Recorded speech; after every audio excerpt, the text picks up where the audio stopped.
প্রবাসী ভাই কী নিয়ে আসলো আমাদের জন্য আর কী বাজার করলাম সেই নিয়ে থাকছে আজকের এই ভিডিওটি। হ্যালো ভিউয়ার্স, আসসালামু আলাইকুম, welcome back to my channel Shabnam daily blog. আশা করছি আমার সকল বন্ধুরা যে যেখানে আছো আল্লাহর রহমতে ভালো আছো, সুস্থ আছো। আলহামদুলিল্লাহ আমিও ভালো আছি। ছোট্ট একটি ব্লগ ভিডিও নিয়ে চলে আসছি সকল বন্ধুদের মাঝে। আশা করব আমার সকল বন্ধুরা ভিডিও শুরুতে একটা লাইক দিয়ে পুরো ভিডিওটুকু কন্টিনিউ করবে। বেশ কয়েকদিন ধরে টানা বৃষ্টি হচ্ছে, সারা রাতও বৃষ্টি হয়েছে, সকালবেলাও এখনও গুড়ি গুড়ি বৃষ্টি। তো ছাতা মাথায় নিয়ে সকালবেলায় হেঁটে হেঁটে চলে যাচ্ছি বাজারে। তো বেশ কিছুটা সময় রোডে দাঁড়িয়েছিলাম, কোনো রিক্সা গাড়ি কিছুই পাইনি, তো হেঁটে হেঁটে যাচ্ছি। আর বিশেষ করে সকালে আমার কোমরে অনেক বেশি ব্যথা থাকে, এজন্য প্রায় দিনই হচ্ছে বাজারে আমি হেঁটে হেঁটেই যাই। ধীরে ধীরে আসার সময় হচ্ছে যখন বাজার নিয়ে আসি তখন রিক্সা নিয়ে আসি। এই যে নিত্যদিনের বাজার করা বন্ধুরা, এটা আমার কাছে অনেক বেশি কষ্টদায়ক। তো মার্কেটে গিয়ে মার্কেটিং করা সেটা অনেক বেশি আনন্দের হয়ে থাকে। তো এই যে দেখো চলে এসেছি মাছ বাজারে। তো মূলত হচ্ছে আজকে মাছগুলোই নেব, সবজি এগুলো নিয়ে আসে। অনেক সময় দেখা যায় কাছের অনেক মানুষ বলে তোমার কি প্রবাসী হাজব্যান্ড আছে, টাকা পাঠায় বসে বসে খাও। আসলে জানো বন্ধুরা, এই কথাটা না অনেক বেশি কষ্ট দেয় মাঝে মাঝে।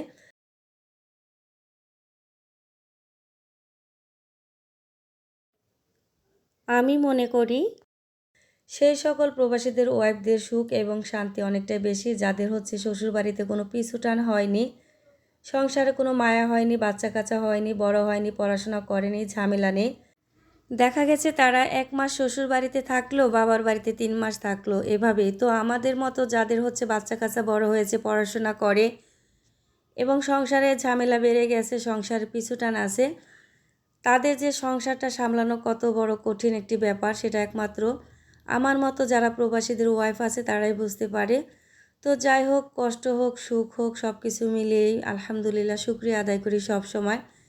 তবে মাঝে মাঝে অনেক খারাপ লাগে যখন দেখা গেছে একটা জিনিস আমার খুবই প্রয়োজন, বাজারে যেতে হবে, তো শারীরিক অবস্থা ভালো থাকে না, সেই বাজারটা কিন্তু করতে পারি না। তখন কিন্তু হাজব্যান্ডকে অনেক বেশি মনে পড়ে। আর সব সময় আমি একটা কথা বলি, একটা সংসারের দায়িত্ব কিন্তু অন্য একটি লোকের কাছে সারা বছর নির্ভরশীল করে রাখা যায় না। এজন্য আমি সবসময় চেষ্টা করি আমার বাজার, আমার যা যা প্রয়োজন সেটা হচ্ছে আমি নিজেই যেন করি। তো তারপরে হচ্ছে মাঝে মাঝে দেবরকে দিয়ে কিছু বাজার করাতেই হয়।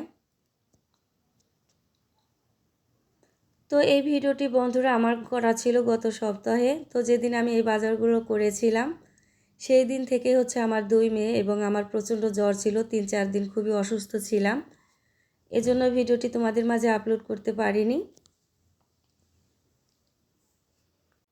ভিডিওটি দেখতে দেখতে আমার যে সকল বন্ধুরা এতদূর চলে এসেছো, একটি লাইক দিতে ভুলে গেছো, প্লিজ ছোট একটি লাইক দিয়ে পুরো ভিডিওটি দেখে নিও। আর যে সকল নতুন বন্ধুরা ফার্স্ট টাইম আমার চ্যানেলে ভিজিট করে ভিডিওটি দেখছো, যদি আমার ভিডিওর কোনো অংশ কিংবা আমার কথা একটু হলে ভালো লেগে থাকে তাহলে চ্যানেলটাকে সাবস্ক্রাইব করে পাশে থাকা বেল আইকনটি অন করে নেবে। আমার চ্যানেলে রয়েছে নতুন নতুন ইউনিক রেসিপি এবং অনেক অনেক ব্লগ ভিডিও। তো আশা করছি আমার বন্ধুদের কাছে ভালো লাগবে। তো বাজার করে নিয়ে এসে সব কিছু গুছিয়ে নিচ্ছি। এবার এগুলোকে মাছ কেটে ধুয়ে ফ্রিজে রেখে তারপর হচ্ছে দুপুরে রান্না করব। বাচ্চারা ছোট মাছ খায় না, তো অনেক দিন পরে হচ্ছে সুন্দর ছোট মাছ নিয়ে এসেছি। তো এই যে দেখো চাউল আর হচ্ছে তেল, এটা হচ্ছে এই দুটো জিনিস হচ্ছে আমার দেবরকে দিয়ে আনিয়েছি। আর এই যে লবণ, ছোট চিংড়ি, মিডিয়াম সাইজের চিংড়ি মাছ, শিং মাছ, বড় সাইজের একটি পাঙ্গাস মাছ, আর হচ্ছে এখানে কাকসি মাছ।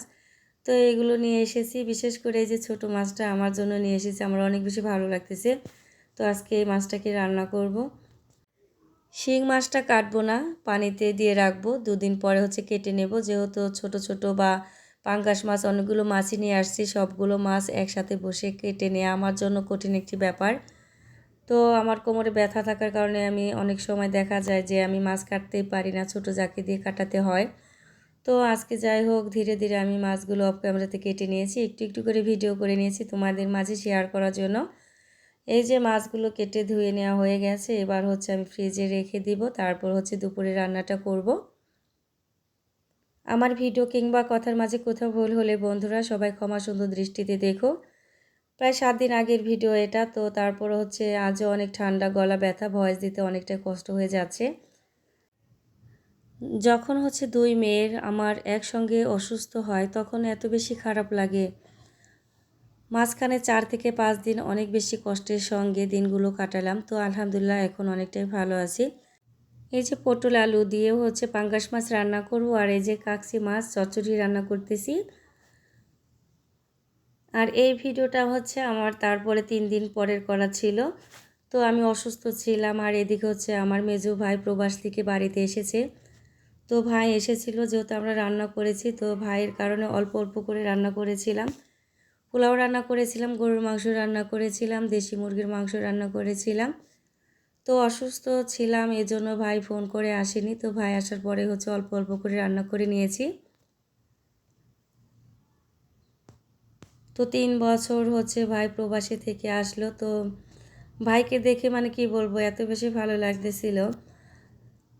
তো এবার তোমাদের মাঝে শেয়ার করছি ভাই আমাদের জন্য কী কী নিয়ে আসলো। আসলে পরিবারের সদস্য সংখ্যা অনেক বেশি, একটু একটু করে দিলেও দেখা যায় অনেক কিছু লাগে। তো আলহামদুলিল্লাহ অনেক কিছুই দিয়েছে, শুকরিয়া। তো আসলে ভাই বোনের সম্পর্ক আসলে কোনো লেনদেনের ভিতরে হয় না, এটা মন থেকে আসে। তো যতটুকু ভালোবেসে দিয়েছে আলহামদুলিল্লাহ অনেক বেশি খুশি হয়েছি। একটা সাবান, একটা ফেয়ার অ্যান্ড লাভলি, একটা শ্যাম্পু, একটা হচ্ছে লোশন, 2 মেয়ের জন্য 2টো ঘড়ি, আর হচ্ছে এই যে খেজুর, চকলেট। ছেলে মেয়ের কাছে সব থেকে বেশি প্রিয় হচ্ছে বিদেশি চকলেট, এটা অনেক বেশি পছন্দের। তো এটা পেয়ে সব থেকে বেশি খুশি হয়েছে আর কি। আর এই যে এটা হচ্ছে ছেলের গাড়ি।